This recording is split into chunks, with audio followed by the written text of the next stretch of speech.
কবি সুকুমার রায় লেখা গল্প বলা। এক যে রাজা। থাম না দাদা, রাজা নয় সে, রাজ পেয়াদা।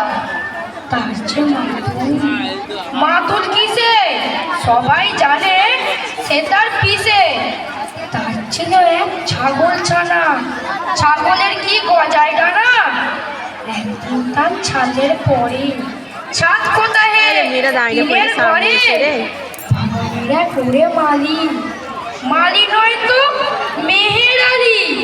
বনের সাথে গাইছে বেহাগ, বেহাগ তো নয় বসন্ত রাগ। হয় না বাবু খেচে গেছি, আচ্ছা বলো চুপ করেছি।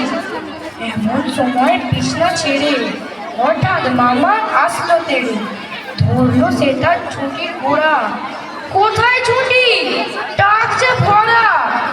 হোক না টেকো তোরটা দেখি, লক্ষ্মী ছাড়া মুখ করে কি ধরবো ঠেসে টুটির পরে, পিটবো তোমায় মুন্ডু ধরে। কথার উপর কেবল কথা, এখন বাবু পালাও কথা। নমস্কার।